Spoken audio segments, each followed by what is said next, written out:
Hi gang, welcome back to the Ornery Latina ever. This topic this week is about how awesome this week has been. It started out not so awesome because actually it was awesome, but in the middle of the awesomeness I lost my head. So I want to tell you a quick story because I think it's important, it's relevant about this week.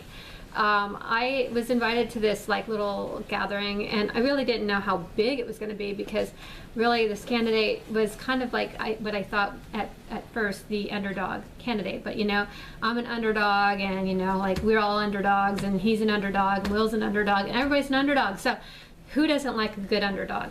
Anyway, didn't have a whole lot of money into his campaign and kind of got a late start, but he had a strong comeback. So I get invited to see Governor hopeful Ron Desantis, and the memo says dress casual. So to me, casual is casual. Okay, so I wanted to go to the gym that day, and I just didn't feel like making 2 trips to be casual. So I just put on my army tights.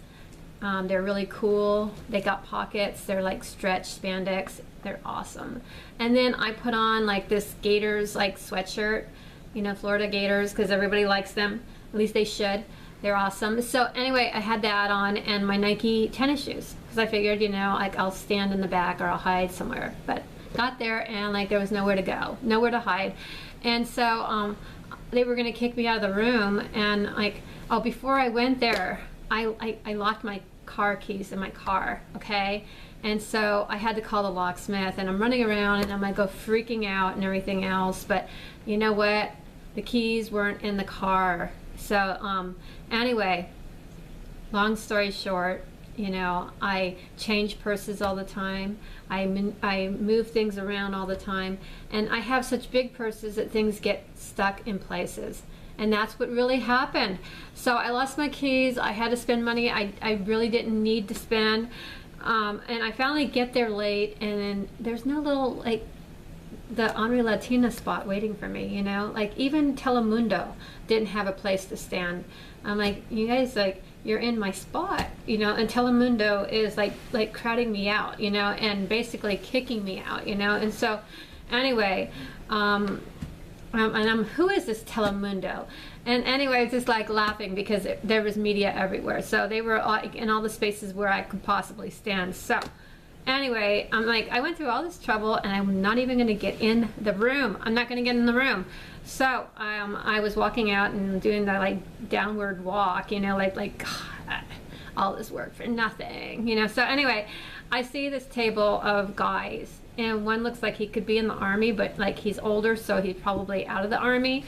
And I looked right at him, and there was a spot next to him, and I said, "Is that seat taken over there?" And he's like, "No." And I go, "Can I sit there?" And he said, "Sure." So he gets out and he lets me sit there. It was awesome.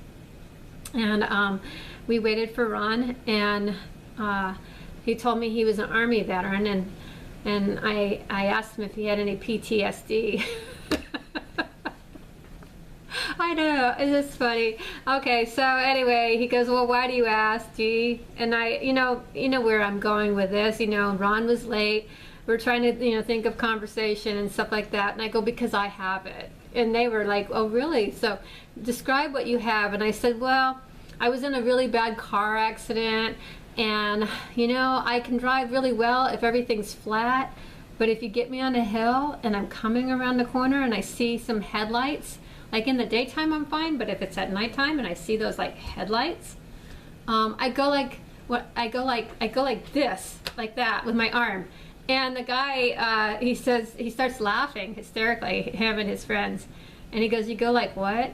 And I'm like, "I know he said that because he wanted me to do this again, with my hand." And so I'm like, "Yeah, my hand just goes like that." And he started laughing, and so anyway, he talked about his little experience in Vietnam, and I mean, we really went into overtime, so I'm glad I got to sit with the vets, and we literally killed some time. But anyway, he talked about eating animals when he was in Vietnam, like little things, like he ate rats and just anything he could find. And I said, you know, that's kind of like when I go to Mexico, when I get a taco at the taco stands. We don't know what we're eating that day. It could be a dog, armadillo, rat, you know, you never know. So like that's just kind of like, you know, like I'm used to that kind of stuff. So that doesn't really gross me out too bad, because as long as I don't know, it's all good.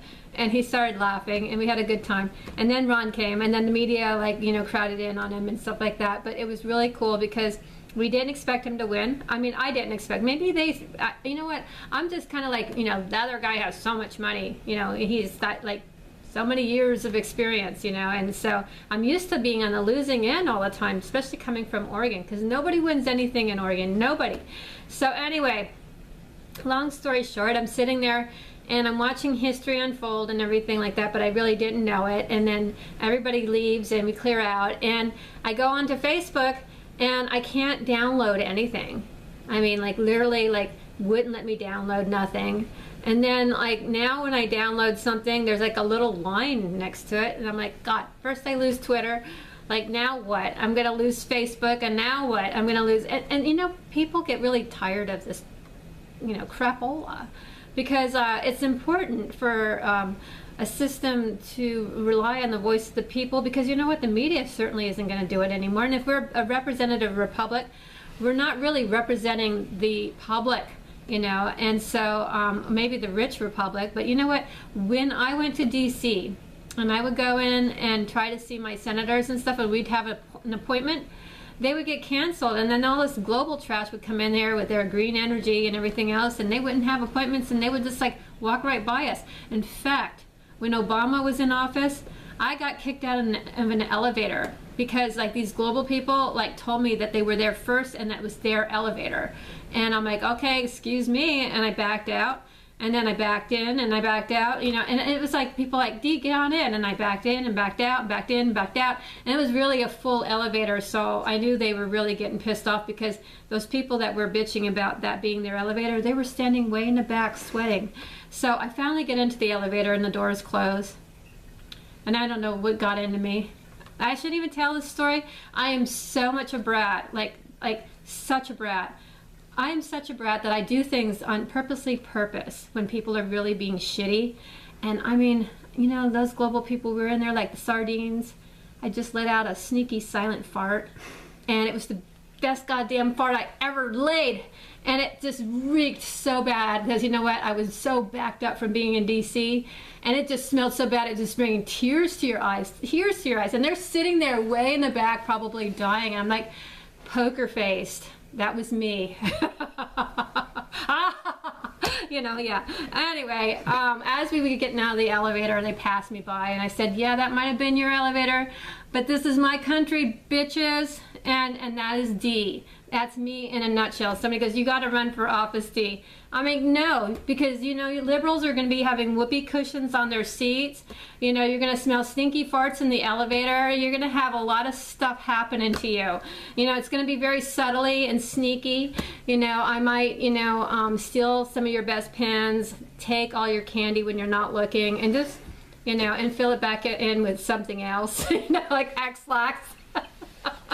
No, I'm kidding. We must get along with our fellow, what do you call them? I don't even know what you call them, but you know, we must get along with them. You know, like they like to steal things from us. You know, I used to steal things from the Oregon legislature all the time. I was engaged to a state senator back there, and I know they have like little cameras. I know this is so bad, you know, I know they knew that it was me, but, you know, come Halloween time, they put out candy for the kids. Yes, we had a candy bandit during the middle of the night, you know, and they would just come in and clean out those candy dishes and stuff like that. So, needless to say, I had a lot of fun with them. We had good times, and the point of the story is, now that we have our governor, because I wanted to get onto this point, he's running against a Democrat. Here was an opportunity we could talk about the platforms and what each person represented right off the bat. You know, a little comment like monkeying up policy or something just got totally distorted into, you calling me a monkey? Oh, come on. You know, it's just like, so this is how the race is starting, you know, right off the, I'm sitting there watching Bay News 9 because that stupid idiot that gave us our cable boxes for Spectrum News, I said, put it on Fox News, program it on that, because I never leave that channel. I want that to be my program channel, and I don't know how to reprogram it. So every time the guy programmed it to channel like 9, Bay News 9, and I'm like, that's not what I wanted. And so now we can't change it. And so we happen to listen to that channel because, like, I'm too lazy to go over to the TV and pick up the clicker and put on and punch in the numbers 37. So anyway, that's what happened. And so we're listening to the very left side of the view, and we're like, oh my God, ugh. You know, and it's like, you know, people listen to that on a day-to-day basis, and I'm thinking to myself, you know what? I saw that Chris Ingram on there, and I'm like, God, he's even on Bay News 9, and like, you know, and even in a suit, he looks like shit. This guy, I went in and did an interview with him and stuff like that. I was supposed to talk about immigration, and like he kept changing the subject and talking shit about other people, and we didn't really get to talk about what I wanted to talk about. So anyway, this guy like gets into a suit and tries to look his best. And even then, I usually think every guy that wears a suit looks like such a stud. I think, like, even when I was a little girl, I'm like, oh, that guy's so good looking. I've never seen an ugly guy in a suit before. So when I looked up to the TV and I saw Chris Ingram in a suit, I'm just like, even in a suit, he looks like shit. So anyway, the guy's an umbrella thief too. Took my umbrella, hasn't given it back to me. And you know what? I went over there, used my gas out of my free time. The guy should have at least mailed me back my umbrella, you know, at least, because I don't want to go and see him again. He's mailed out. Anyway, he gets on there, and like they're trashing our guy, and he doesn't have anything colorful to say back or anything. He just sits there like a lump of shit. And I'm thinking to myself, you're gonna let those Bay News bitches disrespect you? I'm like, are you kidding me? I would have been like, look. You're talking to the Boricua here, you know. You know, there's no racist and a stupid flippant comment like that. You know, he wasn't saying anything about the guy that was taking office. He was just talking policy there. Now, are we gonna boycott monkey bars and jungle gym and, oh gosh, we can't say monkey business? Or just monkey can just be eliminated from the English language completely? What will we call these furry little animals that kind of look human-like? And you know what? There are a lot of white people that look like monkeys too, and we don't hear them sit there screaming, saying we're racist, you know. And so, anyway, I mean, what about George W. Bush? I mean, like, they would cartoon him into a monkey man. I mean, that was his name, George Monkey Bush. And you know what?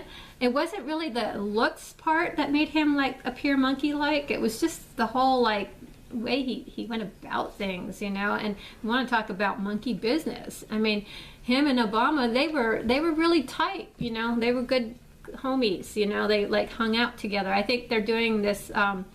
They're teaming up on a what do you call this, that thing, that eulogy? Yeah, I don't know what, you know. I mean, they're talking about McCain. I can't imagine what they're going to say. I thought it would be something good to watch to see if there's any, like, you know, like anything funny. I mean, because like we had Biden on there, and the first thing he said, he used this word, and I can't remember the word he used. Do you remember, Bill, the word?